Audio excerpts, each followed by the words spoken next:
And Mike, how are you, buddy? I'm doing good, Dibs. How are you doing? Good. So your latest installment on your Bengals beat. Joe Burrow looks great. Mixon feels grateful. Is it Chido Awuzie? Cheeto. Cheeto. As in the snack. Oh, my God. I'll never forget that. So, because I love Cheetos. Cheeto Awuzie back to work. As in the snack I used to put on my peanut butter and jelly sandwich. No way. That's disgusting. Yes. That's a dirty little secret about me when I was a kid. Wow, you freaky kid. Now you're covering a team that looks like Cheetos in their color. Let me ask you. Yes. We'll start with Burrow. 3 weeks ago, pulls up lame, had already had a sleeve on the calf. What was the calf injury, and what does Zach Taylor say about the timetable? Not just for coming back, to where we think this guy will be close to 100%. So for several weeks, it's been several weeks. And as soon as Joe Burrow went down the next day, and they knew something the next day, Zach Taylor told us that it would be several weeks, and he would not give us any definition of what several weeks meant. Did it mean 3 to 4? Did it mean 4 to 6? He just wouldn't get into that. He just went with several weeks, and we all assumed that meant more than 3. And I think we're on the timetable now where Burrow has made sufficient progress to where we can, I think, project him starting in Cleveland on September 10th. What was significant about Zach Taylor's comments, guys, yesterday was he went out of his way to say how Burrow is looking great and really looks as good as he has in his 4 years with the Bengals. So that means he's been able to essentially do all of the work with the exception of real hard sprinting on the field and, in the training room and well, not training room, but doing all of the sprinting on the field. It's really the only thing he hasn't done. Otherwise, he's been able to weight train. And the big difference between this year and last year when he dealt with the appendicitis, he has not lost 15, 20 pounds of body mass. And he should be able to, once he gets back on the field and is cleared to practice and get ready for the Cleveland Browns, he should be good to go. So it's his right calf. It's the plant leg, right? Yeah. Correct. Okay. And it's considered a moderate/mild strain of the muscle, meaning there was some, tearing of the muscle fibers inside there, but not a rupture. A rupture is what they initially feared the way he went down and was not able to put any pressure on it whatsoever. The other thing they also feared, of course, was the Achilles. But when he was able to pronate his right foot and move his right foot, they were, confident that it was not the Achilles tendon, thankfully, that had, snapped. So once they made the diagnosis that, yes, there was strain, there was some trauma to the calf muscle, but it wasn't anything that would keep him out long term, everybody breathed a sigh of relief, and he certainly dodged a major bullet, and the Bengals did too, obviously. Now that we know all this information, I'm going to ask you again. I asked you last time when we heard about the injury and you came on. Doesn't this speed up the contract extension talk for Joe Burrow? So I believe, Ben, that is going on and has been going on regardless of what happened on the field on July 27th. They are trying to get all of the numbers inside the cap to make it work for everybody so that the Bengals can make a highly, highly competitive offer for T. Higgins. The Bengals and Joe Burrow want to keep T. Higgins around. And to me, if this were being done on an island and in separate from everything else, the Burrow deal would have been like the Justin Herbert deal, the Patrick Mahomes deal, Lamar Jackson, you name it. That mega deal would have been done by now, but that's not what's going on here. The Bengals are trying to work with Burrow's people to manipulate the numbers and manipulate the guaranteed money so that they have enough left over under the cap to get T. Higgins done. That's why it's taking so long. Talk about the relationship with the wide receivers and how they're a very tight-knit unit and love each other. Very much so. T. Higgins, Jamar Chase. Last week, T. Higgins told us that, we're like brothers. You couldn't separate us, or being blood brothers wouldn't make us any stronger. And what he meant by that is we are as tight a unit as there is in the locker room. That would be T. Higgins, Jamar Chase, and Tyler Boyd. They've been through the ups and the downs, mostly ups the last 3 years, as the team has really moved into prominence in the National Football League. But they really do have each other's back, and I think they understand what the expectations are. I think in an environment like this, with the Bengals having so much focus on them, young players can kind of crumble under this kind of pressure. And I think because they have such a tight bond amongst the three, if one of them is struggling, the other two pick them up. And I think that's kind of what makes this receiver group very, very unique and special. Certainly there were other great receiving groups around the National Football League, but I can tell you, having been around them, pretty much every day, that it's genuine and it's heartfelt. Jamar, obviously, when T. Higgins went through the Damar Hamlin situation last year, everybody, including Jamar and Tyler Boyd, were right there to make sure T. Higgins was okay, and emotionally and otherwise. And they helped him get through that. And when you go through a major trauma like that, that's what brings the unit that much closer. Trags, I want to know your opinion or your take on Irsay versus Jonathan Taylor. What's going on with the Colts and the running back? I usually fall when it's a situation with a volatile owner like Irsay. I usually come down on the side of the player, and I think I'm on the outside. Clearly, let's make that very, very clear. I know nothing of the inside of the machinations of that locker room like I do here in Cincinnati. It's a much different situation for me. But on the outside, I don't think Jonathan Taylor likes the culture that they have there. Otherwise, I think he would probably be a little more quiet and, do his negotiating behind the scenes a little bit more. But when it becomes this public, I think it's obvious to all parties involved that there needs to be a divorce, and I think there will be. As far as that division, we were going over that division. Who do you like in that division if Jonathan Taylor takes off? Well, I think Jacksonville, Dibs. I think Jacksonville has done nothing to weaken their roster. I think they have the head coach for that team, and Doug Peterson. Right?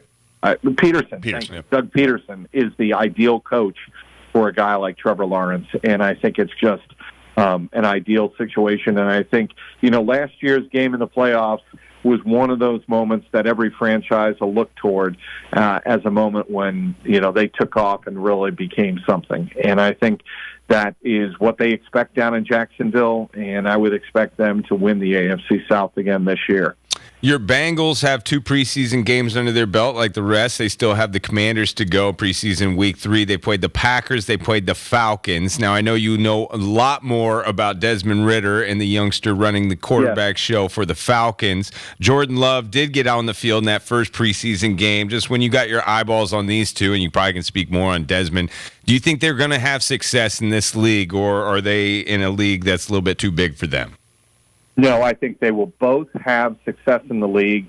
I can tell you Desmond Ridder is one of the most mature young quarterbacks I've ever come across. He's a family man. He was a family man at the University of Cincinnati.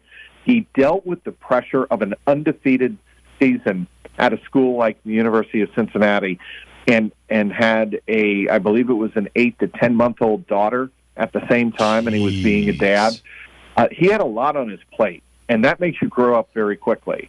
And what I've heard from people down in Atlanta and what I saw the other night, the way he handled the opening drive, he marched the team right down the field. He did get picked off in the red zone, so it's a physical mistake.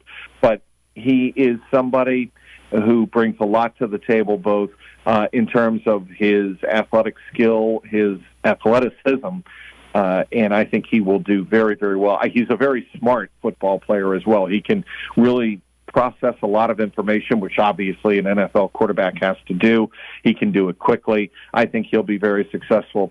And I think Jordan Love's going to be successful. I think without the cloud of Aaron Rodgers hanging over him, I think he's going to take off, and I think he's going to be in the 2 drives that I saw him here in Cincinnati, his passes were pretty much on the mark. He was able to throw with authority in a clean pocket. He's going to do very well. Let's talk a little MLB. The Reds were off because of the weather out west. They will take on the Angels tonight in a later game. 4 back in the division. They're 1 back in the wild card, or even a half game behind some of the people in front of them, like the Cubs. But 3 weeks ago, they looked like they were going up. Now, where do you see them in their final 35 games? I see them as a young team, Dibs, hitting a wall a little bit and relying a little bit too much on the youth and energy that gave them such a boost in, late May and June when they brought up Ellie De La Cruz, Matt McClain, when they brought up Brandon Williamson, and made him really a big part of the rotation. And then they brought up Christian Encarnacion Strand, and this weekend they brought up Noel Marte, another stud infield prospect. When you bring up that many rookies that quickly, and I think they all are pretty much ready to contribute, but when you rely that heavily on rookies, the flip side of that is they're going to make mistakes and have experiences that veteran players have already been through. And when you combine that with going through the heat of a pennant race, even when you have more opportunities to make the playoffs now, there's going to be some major bumps in the road. What I do like is, a second-year player like T.J. Friedel, who I am so impressed with. I love him at the top of their lineup. He's like, look, we have the mentality in this clubhouse not to let the lows get too low. We know we're a young team. We know we're going to go through struggles, but we're going to stay in this to the very end. And I think they'll have a couple of more pushes, but I just don't know if it's going to be enough to beat out a team like Miami or beat out a team like the Cubs. I just don't know at this point. I just don't think they have enough to catch the Brewers at this point. And, they have 2 stud young pitchers in Hunter Green, which we talked about offline, who came back and really got hit hard Sunday in a loss to Toronto. And they have Nick Lodolo, stud lefty, coming back to the rotation. Those 2 guys are going to have adjustments coming back from injury, and I think it's going to take too big of a toll, but maybe I'm wrong. I still love the rookie Ellie De La Cruz. I mean, this kid from Dominican Republic, I think, has handled the stardom really well. Every time I watch a Reds game, when this guy comes up on the road, everybody pays attention to his at-bat. Everybody's got something to say about his game. I think this guy's a good one to keep around, obviously, but has he hit a wall? Has he hit that rookie wall that he can't get over? I think his batting has dipped a little bit from where it started. Obviously, came out like a rocket. But speak on this kid and the back half of this season and how he's kind of developed more of a professional attitude than when he came in. Got great energy. There's no question about that, Ben. He is. He's always got a smile on his face. He's always loving the game.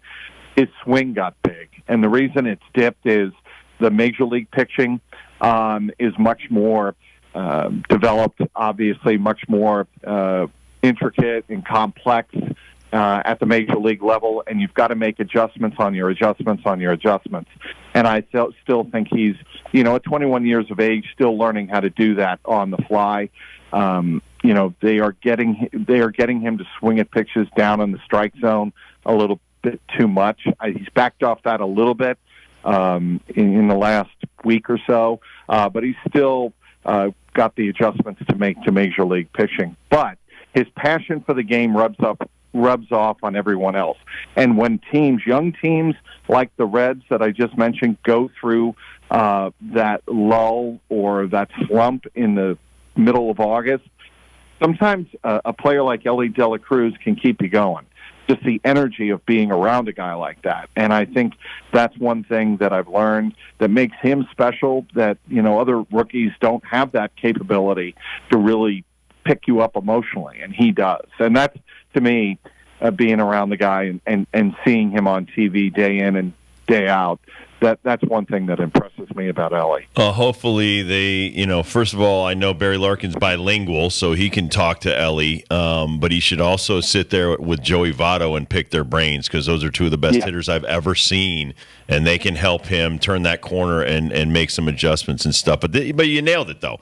That's what we do. We make you swing and miss and expand your zone when you're tearing the cover off the ball. But, dude, 19 stolen bases. He's only 4 back of the team leader, and he's played half as many games. It's just 21. It's insane. It's just 21. And then the way he did that in the park home run the other day was just absolutely insane. I love watching this kid play. Yeah, he's an electric player, Yep. and the Reds need that for their franchise. They are a team, Dibbs, you know this. They went through a rough period with their fan base over the last couple of years.